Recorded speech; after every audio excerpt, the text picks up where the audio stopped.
Pada suatu malam ketika Aji sedang jualan, muncullah sahabatnya meminta Aji untuk menggantikannya sebentar menjaga mesin judinya, di mana Aji tidak sadar jika mesin judi tersebut sedang diawasi. Dan benar saja, tak lama muncullah si bos geng Taiwan yang membawanya ke belakang gudang dan memberikan beberapa siksaan menyakitkan yang tidak akan pernah Aji lupakan seumur hidupnya. Ayo. Si sahabat yang tadi kencing pun langsung melaporkan hal ini kepada Jackie, di mana mereka semua langsung pergi ke lokasi untuk menjemput Aji dan meminta si bos geng Taiwan untuk melepaskan Aji dan mengembalikan potongan tangannya.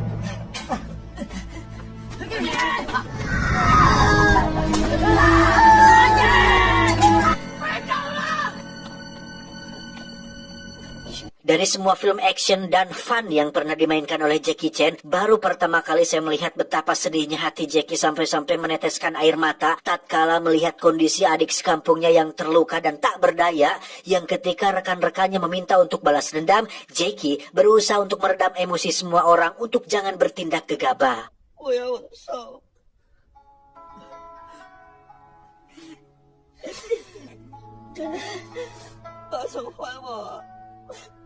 Dan ya, Jackie nekat datang sendirian ke markas si geng Taiwan yang dengan hanya berbekalkan pisau belati yang tidak ditukar tambah, Jackie bersembunyi di antara kursi dan berniat untuk memotong tangan si bos geng Taiwan. Saat sedang bersembunyi itulah Jackie tak sengaja mendengar dan melihat percakapan antara si bos geng Taiwan dengan putra sulung dari Togawa, dari kelompok Togawa, di mana si bos rupanya diminta untuk membunuh Eguchi, sang wakil ketua Yakuza, dan dijanjikan sebuah wilayah kekuasaan jika dia berhasil melakukannya.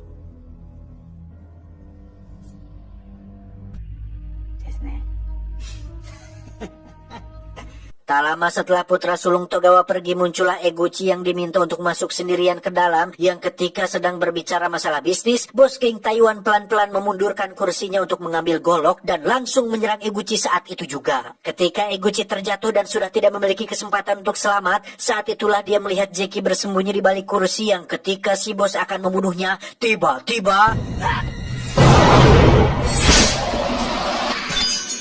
Ya, selain berhasil memotong tangan si bos, Jackie juga berhasil menyelamatkan Eguchi dengan cara mengajaknya kabur melalui jalan belakang, yang pada saat bersembunyi di balik mobil, Jackie sempat diberikan sejumlah uang tetapi menolak menerimanya, yang akhirnya membuat Jackie diajak ke rumahnya sebagai bentuk rasa terima kasih.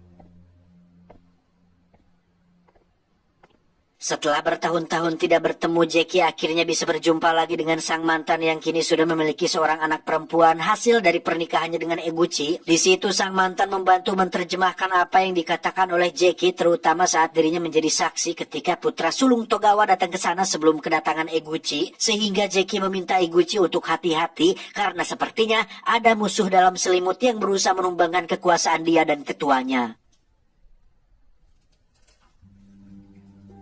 Keesokannya, sang ketua pun mengumpulkan para petinggi untuk dilakukan klarifikasi, di mana Togawa rupanya tidak mengakui niat jahatnya yang dipandang sang ketua. Memang tidak ada alasan kuat untuk Togawa melakukan hal itu kepada Eguchi, sehingga keputusan sang ketua cukup membuat Eguchi kecewa karena bukannya membela wakil sendiri kok malah seolah memihak pada orang lain.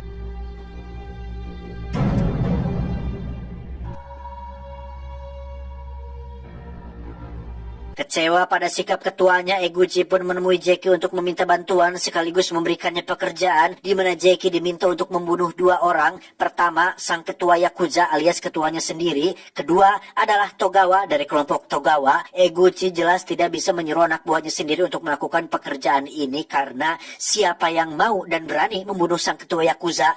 Jackie memberikan beberapa persyaratan jika dia berhasil melakukannya, yang salah satunya adalah wilayah Shinjuku milik geng Taiwan yang sepenuhnya ingin Jackie kuasai.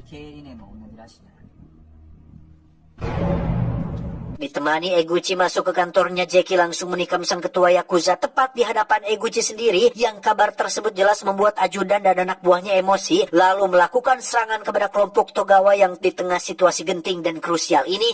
Jackie memanfaatkan kesempatan tersebut untuk membunuh sang pemimpin Togawa dan berhasil melakukannya tanpa mengalami kesulitan sedikit pun.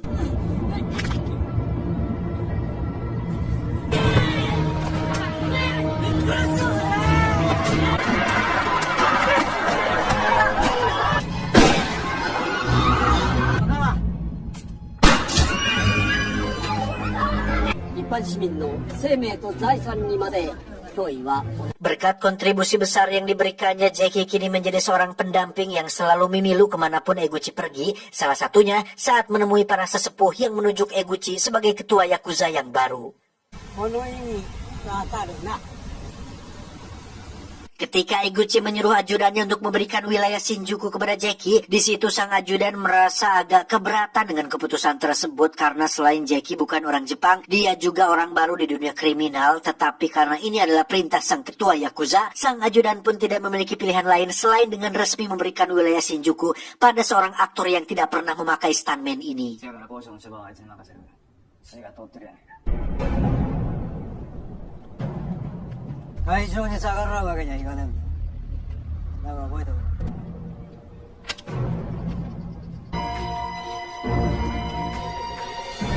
Sebagai penguasa baru kota Shinjuku, Jackie kini menjadi pusat perhatian para pengusaha dan preman di sana, tidak terkecuali si bapak kumis yang waktu itu sempat menghajar Aji karena ketahuan dekat dengan putrinya, yang pada momen tersebut Aji dengan beraninya menciwit kumis si bapak, yang tindakan tersebut cukup membuktikan jika Aji sudah berubah 180 derajat dari pemuda lemah dan pengecut, kini dia menjadi seorang pemuda yang arogan, agresif, nekat, dan bernyali tinggi.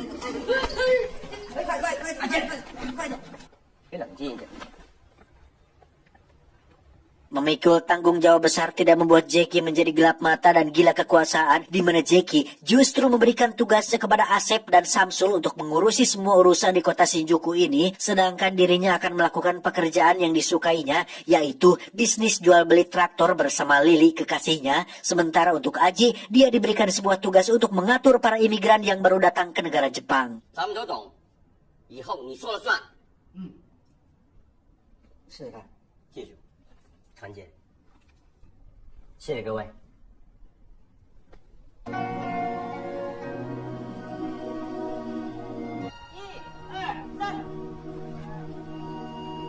Beberapa bulan berlalu, Samsul dan kawan-kawan kini tak ada bedanya dengan Yakuza dan malah lebih buruk lagi dengan bertingkah seperti sampah yang meresahkan dan membuat masyarakat tidak nyaman. Dan yang lebih parah lagi adalah mereka diam-diam menjual narkoba tanpa sepengetahuan Jackie, di mana Aji sendirilah yang mengedarkannya dan membuat kota Shinjuku semakin kacau dengan keberadaan mereka semua. Aji yang sekarang jelas berbeda dengan Aji yang dulu, bahkan ketika bertemu si gadis anak si bapak kumis, Aji bersikap lebih agresif yang membuat pacarnya marah. Dan tiba-tiba,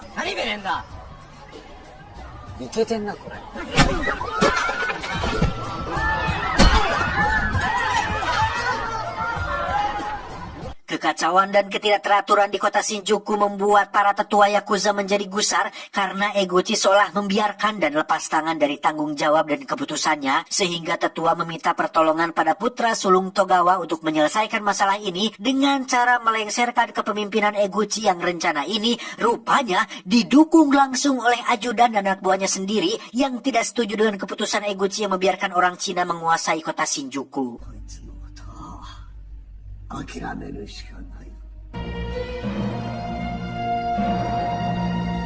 Jackie sendiri didatangi Pak Inspektur yang berniat untuk menangkap Jackie dan kawan-kawan karena telah bekerja sama dengan Yakuza. Namun karena Jackie pernah menyelamatkannya, Pak Inspektur memberikan keringanan dengan tidak akan memasukkannya ke penjara asalkan Jackie mau memberikan bukti-bukti kejahatan yang telah dilakukan oleh Eguchi dan kelompok Yakuzanya.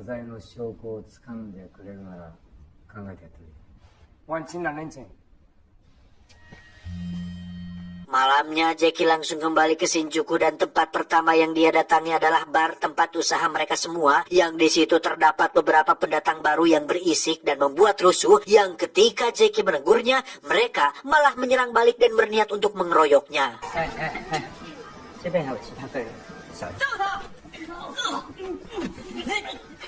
Tak lama muncullah Samsul yang menjelaskan jika orang yang mereka keroyok tersebut adalah Jackie, sang bos besar penguasa kota Shinjuku. Mewakili pemuda-pemuda Boloho dan PDD ini, Samsul meminta maaf atas kejadian barusan, di mana mereka ini adalah para pendatang baru yang masih polos dan merupakan anak buahnya si Aji.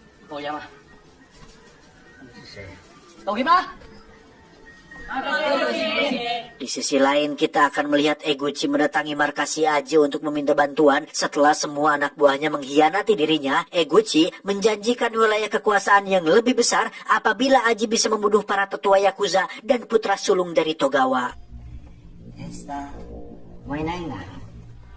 Kembali ke Jeki yang didatangi Pak Inspektur. Setelah berpikir panjang, Jeki memutuskan untuk menyerahkan dirinya dan semua bukti dengan satu syarat. Samsul, Asep, Aji, dan kawan-kawan dibiarkan bebas. Yang pengorbanan ini kembali dilakukan Jeki karena saking pedulinya dia kepada saudara-saudaranya sendiri. 人生本来就是一个大错误，你能补得了多少？能救得了多少？丽丽，我不能遗憾一生。 Di sisi lain, kita akan melihat si ajudan bersama anak buahnya tengah menyusun rencana untuk membunuh Eguchi dan para orang Cina, di mana dia bekerja sama dengan bos geng Taiwan untuk melakukan misi ini demi bisa melengsarkan kepemimpinan si Eguchi.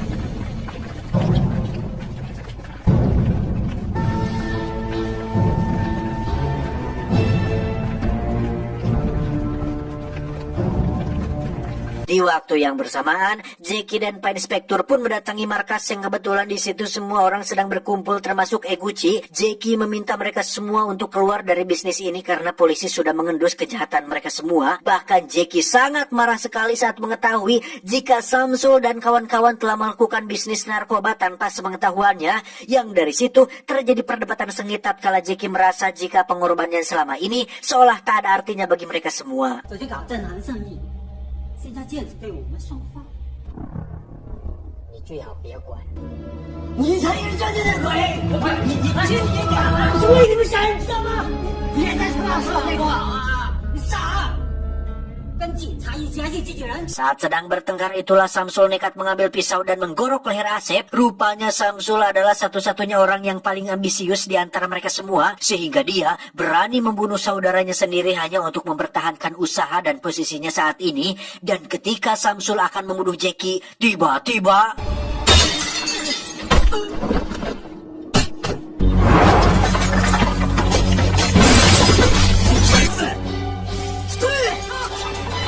ya, si ajudan anak buahnya pun menyerang markas ini, di mana saat Aji akan masuk untuk melawan, dia tiba-tiba ketakutan saat melihat si bos geng Taiwan, orang yang sudah membuat wajahnya cacat dan tangannya putus, yang dengan penampilan dan kekuasaannya sekarang ternyata tak cukup untuk membuatnya berani menghadapi kenyataan tentang siapa orang yang telah membuat dirinya menderita.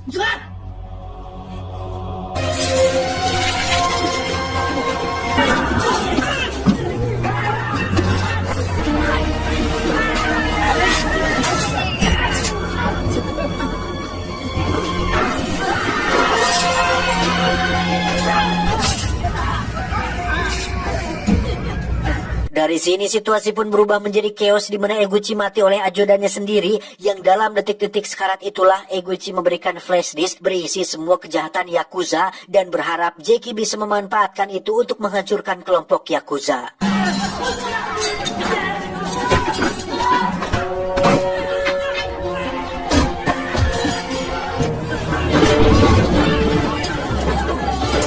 Setelah semua orang habis dibantai, tersisa Jeki dan Pak Inspektur yang berhasil kabur dan selamat dari tempat itu. Jeki sendiri pergi ke arah lain dan bermaksud untuk bersembunyi di rumah lama, yang di situ ada Aji sedang terluka parah dan mengaku belum memiliki nyali yang cukup untuk menghadapi kenyataan tentang apa yang terjadi pada dirinya.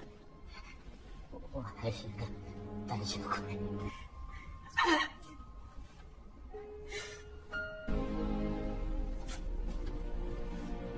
Setelah Aji tewas, Jeki menghubungi mantannya untuk memberitahu bahwa Eguchi suaminya sudah mati, sehingga Jeki meminta si mantan untuk segera pergi ke stasiun untuk meninggalkan Shinjuku tanpa tahu bahwa putra sulung Togawa sedang menyandranya.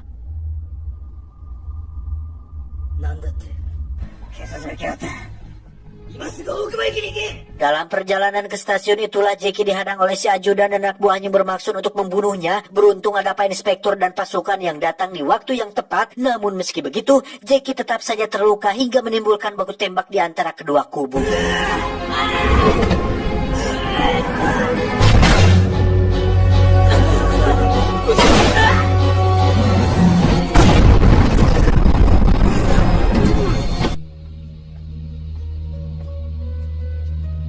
Berlokasi di terowongan bawah tanah, Jackie memberikan flash disknya kepada Pak Inspektur, di mana dia sendiri sudah terluka parah dan tak memiliki kesempatan untuk selamat, sehingga akhirnya Jackie pun hanyut seperti si kuning yang terbawa pali di Sungai Ciulan. 还在的时候，我们大家不欠大家。你小心了。 Entah bagaimana nasib si mantan dan anaknya, dan entah bagaimana nasib Jackie selanjutnya, apakah selamat atau mati dalam hanyut tersebut, entahlah, hanya Teh Yuli yang tahu. 看我不回来呀？舍不得我